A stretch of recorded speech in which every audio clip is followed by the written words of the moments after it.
A great player for LSU and having a great career off the court. Now it's my pleasure to welcome Collis Temple III.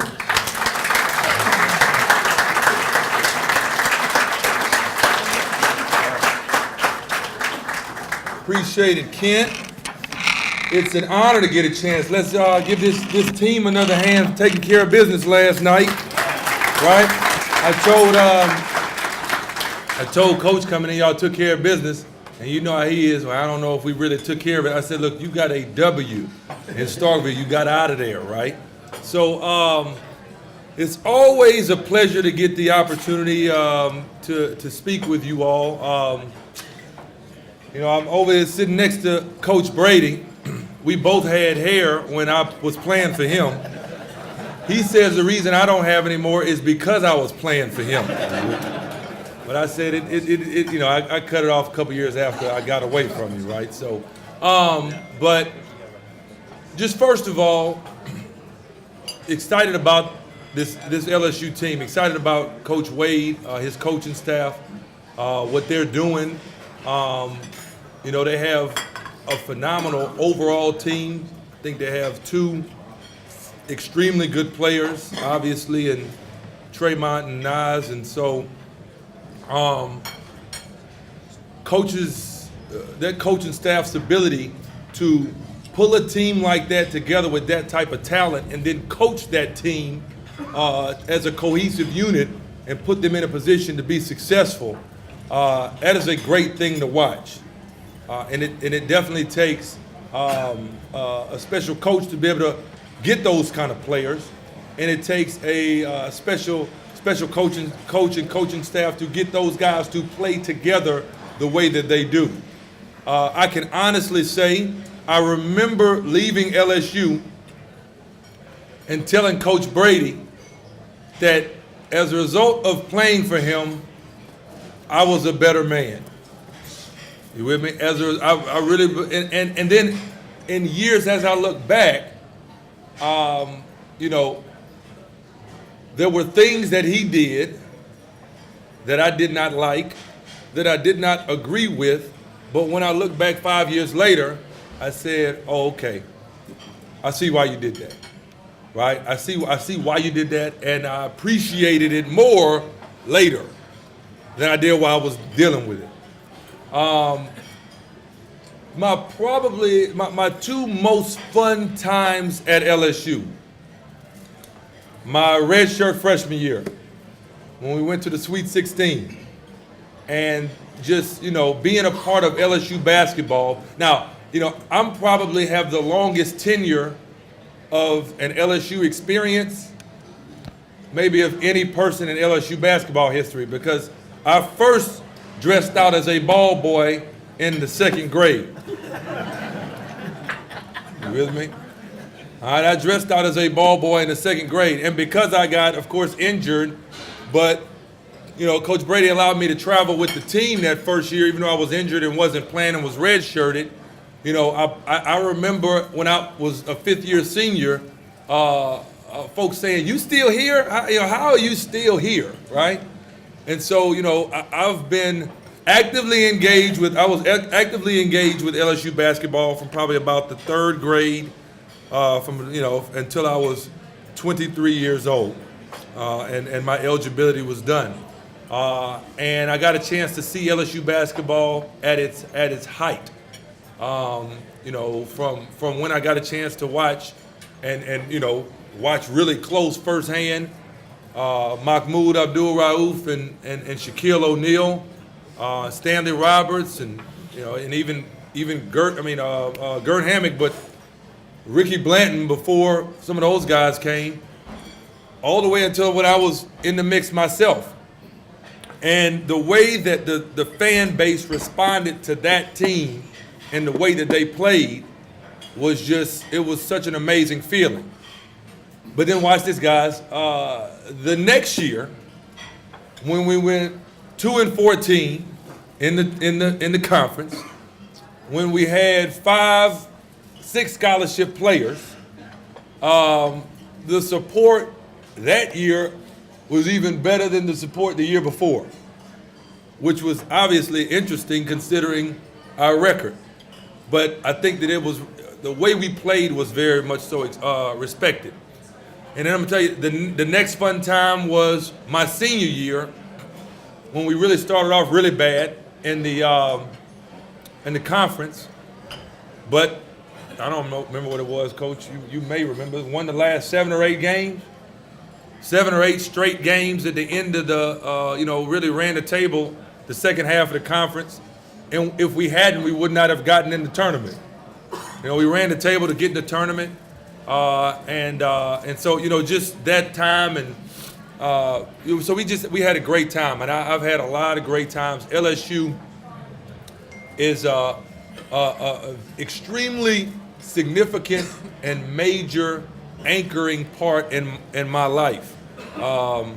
We just got a basketball goal in my driveway. My kids have started playing ball. I have an 8-year-old, almost 6-year-old. She just reminded me this morning that it's 4 more days, so she's counting down to being 6. And then I have a 3-year-old, Collis Temple the 4th. So Monet is my oldest, 8. Eden is my second, she's 5. And then Collis the 4th is 3 and about to be 4.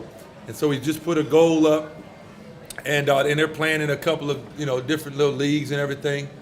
But my wife said, okay, look, we can put a little cushion on the goal. What are we gonna put on there? We got 2 options. We can just put it plain black or LSU, purple and gold. I say, are you really asking me that, right?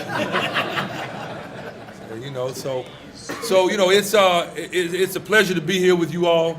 I don't think I have to say this. I think it kind of goes without being said, but when you have a guy like Will Wade and a coaching staff like we have and a team like we have, you want to make sure that you take advantage of every opportunity to support and be positive and just help these young men understand how much we appreciate the effort and the energy that they put forth on a daily basis.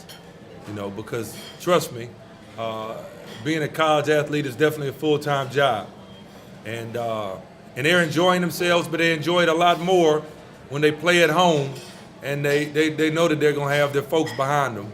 And they also love it, of course, when they go on the road and they got some folks that are there traveling and supporting them as well. So I appreciate it. And Kent, we just hand it over for some questions, I guess, right?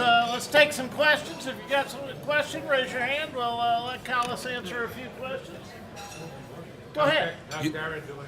Garrett is doing an amazing job. Coach Brady and I were just now talking about him. He is in his 9th year in the league. He is currently the starting guard for the Memphis Grizzlies. He started every game at the 2 guard until maybe a week and a half ago.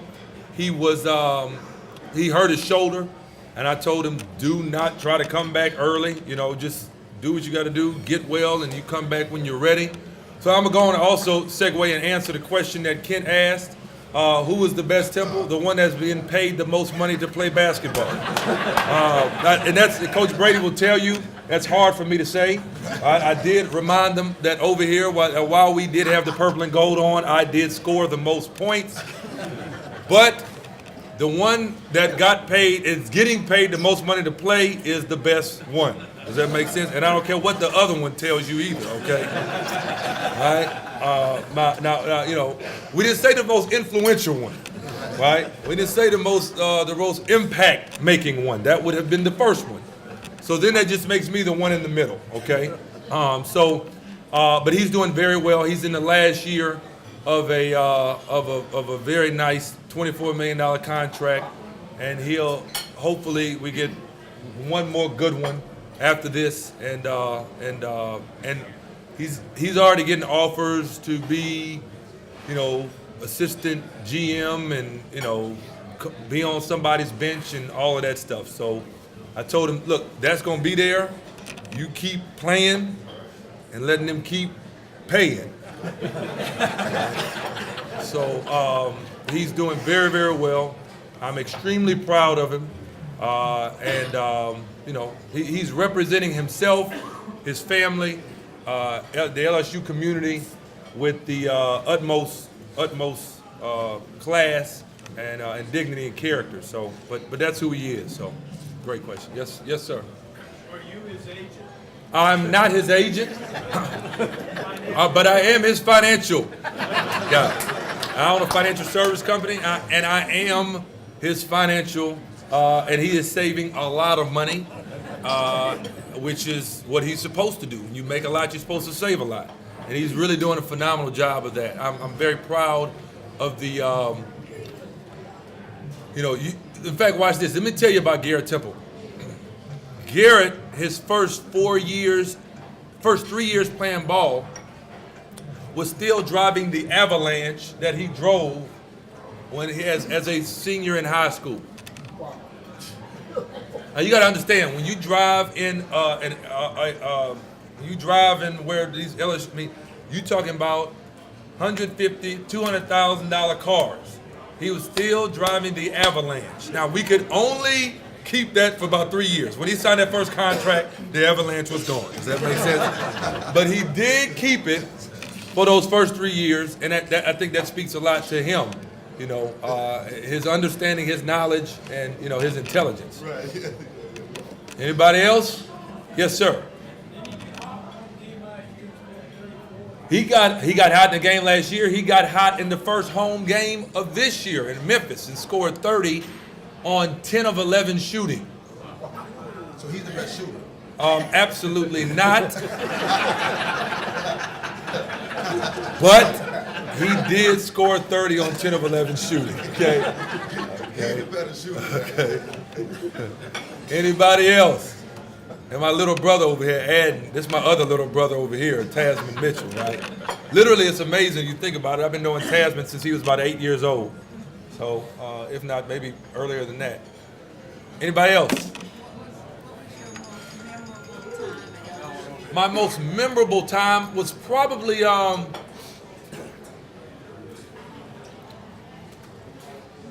when I got my master's degree. Because of kind of what it meant with my grandfather wanting to come to LSU and not being allowed because of, the race relations at that time.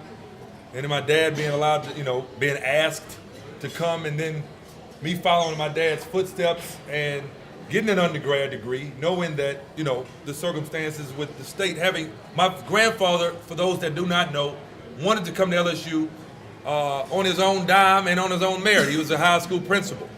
He was not allowed to come. The state of Louisiana appropriated funds, said, you can't pay your way to LSU, but we will pay for you to go to Michigan State. So in the 1950s, they sent him to Michigan State instead of letting him pay his way to LSU. So for me to get my master's on LSU's dime, that meant a lot. And it was much deeper than just me getting a master's degree to me. So that was probably, Coach was there. He was standing next to me when I got the degree and took the picture. He and Coach Pierre, and still had a year of eligibility left. I was proud of that, taking advantage of the opportunity that LSU presented, and working on this, and then starting to work on a PhD. All right, so yeah.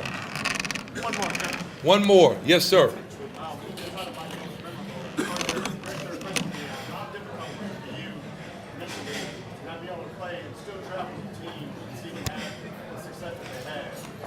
Well, actually, that year, they weren't having that much success. The year that I was hurt and traveled.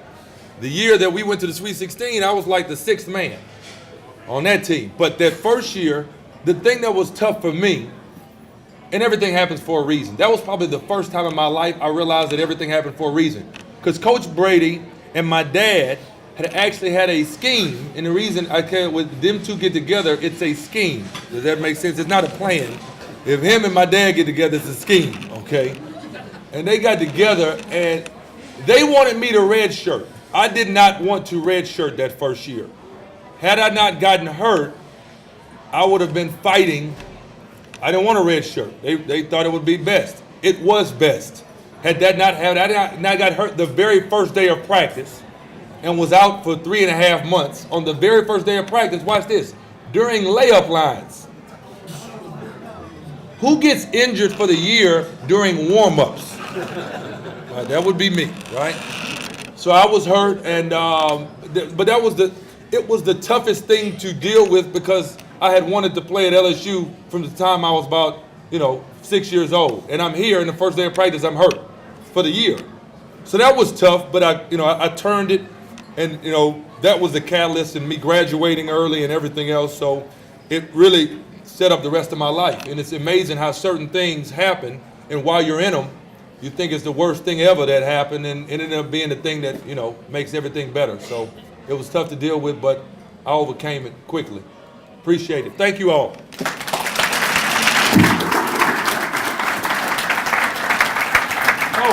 Oh, wait. I gotta say this. I have to say this because I have not ever done it publicly. He may not necessarily want me to do it publicly. I sincerely appreciate Tasman Mitchell, and even more so because he obviously, if he didn't have the final say, he had one of the final says. But for what Coach Wade did in that squad room, there's no words that we could say to say how much we appreciate that. It definitely was not, and for those that don't know what I'm talking about, on the back wall of the squad room, I don't know if y'all even call it a squad room, but Coach. Film room. Okay, huh? Film room. Film room. But on the back wall, they have all the All-Americans first-team All-Americans that played at LSU, which y'all know who they are. And then on the side wall, they have a picture of my younger brother, my father, and myself. And all that says to me is that this gentleman has a great deal of respect for legacy, has a great deal of respect. It's funny, we were laughing, and you said he's looking to get a ring. And what I really almost said is, I believe he's looking to build a dynasty, because that's what happens when you build multiple rings. But that comes from creating a legacy, and you can't create something that you don't value. And so I want to let you know how much I appreciate that. That was a huge deal. Now my dad, he's gonna play it down. He's gonna play it down because he said, I don't need that. They didn't have to do that. I really appreciate it, but I would have been okay without it. And he would have been okay. We all would have been okay. But Tasman called me one day and said, hey man, I got something I want you to see. Y'all need to come over here. And we just show up and walk in, and that was the most unexpected thing for us to see. But it was extremely appreciated. And I want to let both of you all know publicly that that's an amazing gesture. Thank you all.